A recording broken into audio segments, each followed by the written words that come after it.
Welcome back to another episode of ArtHouse To The FartHouse.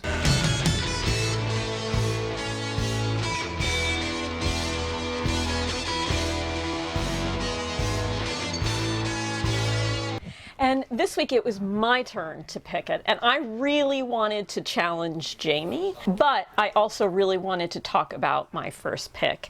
So to give you the topic, it is Howards. So that could be first name, last name, character name, title name, anything directly related with the movie that has Howard in it, we could pick. And my first pick is Brief Encounter with Trevor Howard and Celia Johnson. And I love this movie and I really wanted to talk about it, which is why I came up with this idea of the Howards. Brief Encounter is from 1945 and it's directed by David Lean with a screenplay from Noel Coward. This is the fourth and final collaboration between Lean and Coward. And this is one of the best British movies of all times. In fact, BFI ranked it as number 2 in the 100 best British movies of all time. It's beautifully shot. It has all of the David Lean magic that you can think about. But what really sells this and what really wins this is the two main leads, which are Celia Johnson and Trevor Howard. It's a very tight movie. The story is about two married people, Celia Johnson's character, Trevor Howard's character, who meet by accident in a train station and fall in love over time. Not immediately, but over time. So you would expect it to follow a certain path, and what is magical about this movie is it doesn't do that at all. Very interesting things about it. It's fully from the point of view of Celia Johnson's character, and you are never put in a situation where you are loving or hating any particular characters. They are just full of their own foibles. The husband you feel as much compassion for as you do these two characters that are caught in this impossible situation, and how are they going to end up resolving it. And that's what really drives the movie. They are very unassuming. They are not your typical Hollywood type of actors, but the scene in which Trevor Howard professes his love to Celia Johnson will tell you why he is the ultimate romantic hero. The movie is filled with British people acting extraordinarily British. They have feelings, they just don't want to express them to you. However much you think things over, that you'll meet me again next Thursday. Where? Outside the hospital at 12:30. All right, I've come. I had a couple of rules that I started off with. My first rule was no Howard the Duck. Too easy. My second rule was no Ron Howard. Also too easy. So my first pick stars Clint Howard, and it's 1981's Evil Speak, directed by Eric Weston, but I like to think that Ron Howard just directed it as a solid for his brother. The production made Clint Howard buy his own toupee. That's how you know you're not making a Hollywood movie. This movie is basically about Clint Howard plays Stanley Cooper Smith, an unassuming kind of kid getting bullied at a military academy. It's Carrie meets war games. So like there's lots of old computers plus like demonic telepathic things. He uses an Apple II basically to contact Satan, which I think is basically like overseas customer support. The movie is filled with really good gore, like head decaps, head splittings, but most importantly it is filled with demon boars who manage to attack a woman in the shower at an all-boys military academy. Anton LaVey gave a quote about this movie. He said it was very satanic, and nobody put that on the VHS box. That's a selling point. There's just a gaggle of bullies in the movie, and they keep calling Stanley Cooper Smith Stanley Cooper's dick. They're not even trying. I mean, they're in a military academy, the home of like just like, you know, top-notch bullying. And they just can't even do it. It also stars Richard Mole from Night Court as Father Satan. I don't remember his actual priest name, but so I just call him Father Satan. It also features one of my favorite things in 80s movies, which is Laser Eyes. There's a computer. The program it consists of two things, a pentagram and a statement that says more blood. I'm going to stay in the 40s, and I'm also going to stay in Britain. And my second pick is They Met in the Dark from 1943, directed by Carol Lamack. This movie stars a very, very young James Mason and Joyce Howard. It is described as a comedy thriller, or as Kino described it, which I don't know if I agree with, a British noir. I don't know if it's on the noir side. Lighting and camera angles definitely very noir-esque, but it doesn't really deal with the grittier and grimmer topics that often come up in film noir. So I would say that the comedy thriller is probably a more accurate description. Joyce Howard and James Mason, they find themselves embroiled in trying to solve the same mystery, but they're doing it from two different perspectives. So you actually kind of have two different storylines going together that are going to meet at the same point. And Joyce Howard definitely holds her own opposite James Mason. I found it to be a really fun whodunit. Don't expect it to change your life, but it was really enjoyable. It was a lot of fun, and I felt that it was made all the more poignant by the fact that it was filmed during World War II, while World War II was like actively going on. So I would highly recommend watching They Met in the Dark. All right, my next choice is a movie from 1986, and it's based on a work by Howard P. Lovecraft, also known as H.P. Lovecraft, and it's From Beyond by Stuart Gordon. And he took the basically all the cast and crew from a couple years before that he worked with Reanimator, and he made an equally great movie. It is a little bit different because it involved not dead people but other dimensional creatures. And they build a machine called the Resonator, and it allows you to see what goes on in other dimensions. And basically your choice of what to see and how to react is either hideous mutations covered in goo, or Barbara Crampton in a really nice latexy type outfit. So I think you know which one I would choose. The other dimensions that they get to see parts of, it's basically like south of the Hellraiser universe, and those guys just love to party. My all-star, it could be Ken Foray from Dawn of the Dead, because he plays a detective named Bubba Brownlee, and I just like saying Detective Bubba Brownlee. You know, whatever he asked me, I would just admit to it. I was like, yeah, I'm guilty. Detective Bubba Brownlee. Jeffrey Combs is amazing, and he plays like just super sketchy so well. He just captures the nervousness of being transported to another dimension. But it's Barbara Crampton who is the top dog in this movie. She bites off a pineal gland, an aggressive pineal gland, right at the base, and then jumps out a window to beat an explosion. Check, please. I am going to stay in early film, but I'm coming over to this side of the pond with 1934 20th Century. It stars Carole Lombard and John Barrymore. And in fact, it's sometimes cited as one of the prototypes for screwball comedy. Things that you would expect to see in this: rapid fire dialogue, check. A very strong female lead, check, double check on that one. A farcical situation, which it absolutely is. And it is very satirical on a traditional love story. John Barrymore's character plays an over-the-top theater director, and he discovers Carole Lombard and builds her into a star. But that comes at a cost, where basically she now becomes beholden to him. And yet she is fighting against this velvet cage she's been put in. And that is the whole motivation in the story. 20th Century refers to the 20th Century Limited, which was the posh train that went from coast to coast. So her way of escape is to try and leave New York to go to Hollywood. And a lot of the action then takes place on the train. Even though Carole Lombard was very young at the time, she can definitely hold her own against John Barrymore. And the interaction between those two, although I never really felt it was romantically inclined, it definitely was enjoyable and a lot of fun to watch. The histrionics between the two of them make for a amazing screwball comedy. I would have to say that I think one of the greatest tragedies of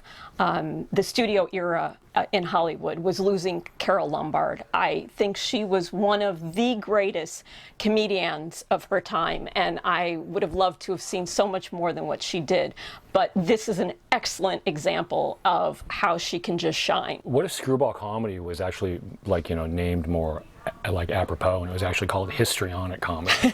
You know what I mean? It just Well, doesn't- then this would be the very definition of it, because the two of them are just battle of who can be more histrionic, you know, and more over the top. And because it's set within the world of theater, I mean, they just take it to the nth degree.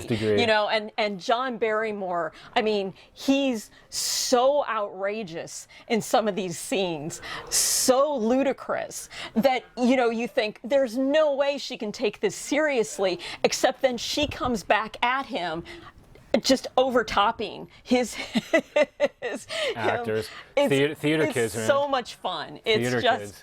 it is a whole train full of fun.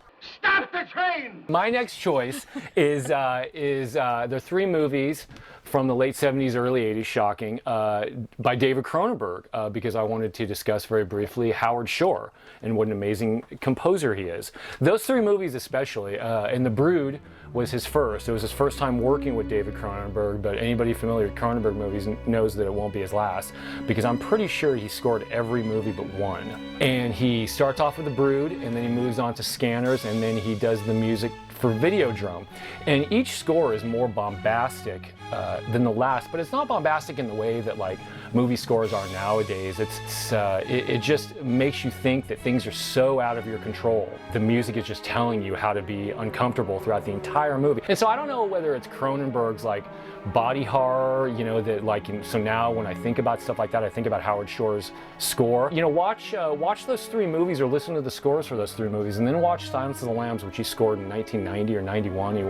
He won an Academy Award for it. That's basically him like just perfecting those type of scores. You know, every scene, the music starts like, it seems like a minute before that aspect of the score should start. And I'm just fascinated by it, because people are just standing around talking, but you know something weird is happening, whether off screen, whether it's gonna happen, because Howard Shore's music tells you to get ready for it. It's lush and grandiose at the same time as just being drenched in dread. And they're both Canadian, which I always blamed how weird they were. I'm like, you get 2 Canadians together in like decision-making positions, it's gonna be weird. Okay, so my 4th pick, I am bringing it a little bit later into the 20th century with the 1996 movie Beyond Silence. It's a German movie directed by Caroline Link. Well, she's German, and I guess technically it's German, though interestingly, the majority of the cast is from elsewhere, including the actor I'm focusing on, Howie Seago. He actually was born in Tacoma and lives right here in Seattle, but he was a part of this movie, as well as a number of other movies in Europe around the same time. This is a coming-of-age story of a young girl whose parents are deaf. She is full hearing, and at a pivotal point in her young life, she discovers that she is musically talented. Beyond Silence explores the family dynamics when you have members of the family that are experiencing the world in a very different way. But it also asks us to reflect on what the role of sound and silence are in our day-to-day lives, as well as thinking about the fact that the experience of music isn't just for the hearing. My next choice is Uncut Gems by the Safdie brothers from 2019, and it stars a never better Adam Sandler as Howard Ratner, literally one of the most difficult people to ever be a lead character in a movie. So hard to like. You just see him making decisions constantly that constantly puts him in danger, the people around him in danger, the people he hates, the people he loves. It doesn't matter. He's just a mess, you know, because he's a gambling addict. The movie's exhilarating at the same time as exhausting. It just puts you in his shoes, and by the end of it, you understand like the thrill that he feels, but you can't support it, but you still want him to win. You still want him to win, and the Safdie brothers just fill the movie with amazing characters and an incredibly well-written script, just jaw-droppingly stressful. I mean, just non-stop, because you're basically living Ratner's life, and he just makes one bad decision after another one, and some of them work out good and some of them don't work out so well. The Safdie brothers talk about the theme of the movie being learning through suffering, and I learned a lot. I learned that I don't want to be a gambling addict. And the Safdie brothers, the last 2 movies, Good Time with Robert Pattinson and this movie, the Safdie brothers, I know for a fact deep down in my heart that they do this on purpose, but both of those movies, they put together a narrative thrill in the middle of the movie that maybe some people notice, maybe some people don't, but in good time, it literally made me fall on the floor laughing. I couldn't believe it. And in this one, I was just shocked because they did it again. And I don't want to say anything about it, but it's the middle of the movie, and it seems kind of innocuous because it's just all about choices and stuff that the movie didn't explain to you. But it's hilarious. They are incredible filmmakers, and I cannot wait to see what they have next. I hope sometimes they just put like just a guy that I want to follow in the movie, but that doesn't seem like what they want to do. I heard you resurface your fucking swimming pool. You know how that makes me feel? Never You think your life is more important than I my don't life? know who said that. For my final pick, I have chosen Ragtime from 1981, and I'm actually going to rope Jamie into talking about this with me because it is from his favorite book, written by E.L. Doctorow. The movie is directed by Milos Forman. It has quite an ensemble cast. That includes Howard E. Rollins Jr., James Cagney, Brad Dourif, Elizabeth McGovern, and Mary Steenburgen. Bergen. Mary Steenburgen. What do you have to say about it? This is your favorite, one of your favorite books of all time. E.L. Doctorow is an amazing American author, and now that he's gone, I think people will be able to like look at his work. I'm not saying people don't understand that he's one of the greatest American authors, but he just is, because he writes about what it means to be American. And Ragtime is almost, because it was so early in his career, like his prototypical like look at America and what it means to be an American by birth, through immigration, all of the spectrum of the Americas that we know and love, some of us. I mean, that's exactly it. It's just not the idea of the American dream. It's all of the, kind of the underbelly of what really happens with that, Absolutely. right? I haven't read the book, so I don't know how it compares with the film, but the film is this sweeping historical drama that's set around the turn of the century in the New York City area. And I actually found out that it is a fictionalization of actual people and events. It's a very long movie, 155 minutes, so, tuck in with your bowl of popcorn because you're going to be there for a while. But it takes all of these different threads of stories and elaborately interweaves them. Even though it's a long movie, and even though Milos Forman really luxuriates in some long takes and letting scenes play out longer than an American director might do,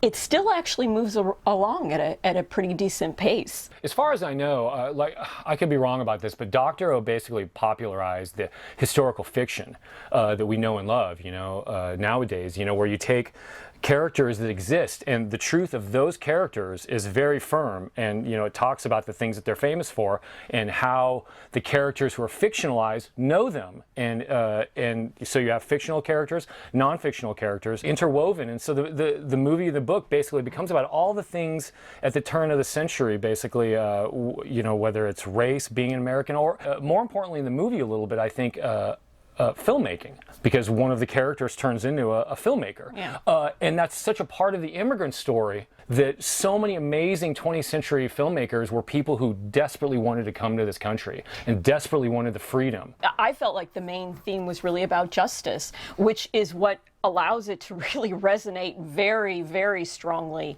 today. Howard Rollins's character, that is his whole motivation, seeking justice for an injustice that was served upon him. That is everything that drives him through the third and fourth act of the movie, and really brings the movie to its crescendo. I think my reduction of it is, and I guess maybe this is more focusing on his character, is that, that old saying of one person's freedom fighter is another person's terrorist. It's a murky pond to jump into, and you don't come out of the end of it having any more clarity. No, yeah, the water is very muddy. Yeah. Absolutely, yeah. And James Cagney's last role. Milos Forman was able to convince James Cagney to come out of retirement to be in this, and I think prior to that he hadn't been in anything for 20 years, I think it was, and this was the last role before he passed away. Yep. My last choice is a tender story of a son who loses his family and has to find a path through life.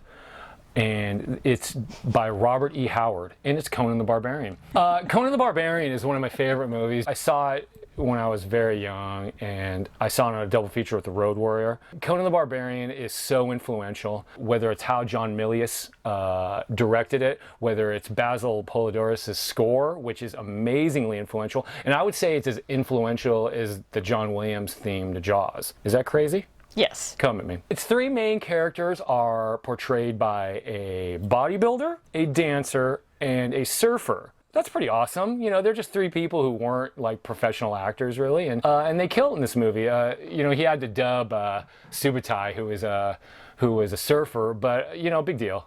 The movie is just filled with corker scenes after corker scenes. Whether it's the you know, the scene at the start where Thulsa Doom shows up and just rampages through the village, whether it's the party at Thulsa's house, you know, where things get kind of crazy. They tried to make this movie forever, and Oliver Stone wrote a script, literally, I think like in 80 or 81, that was set in post-apocalyptic times. It's a good script, if I remember correctly. I remember reading it decades ago, but they figured it out and put Conan during Conan times, so Robert E. Howard doesn't have to dig himself up from his own grave and come to the set and kick people's ass. I just can't express what an amazing movie Conan the Barbarian is. Maybe lots of people think that nowadays, but man, I've been fronting on this movie my whole life. So, Conan the Barbarian.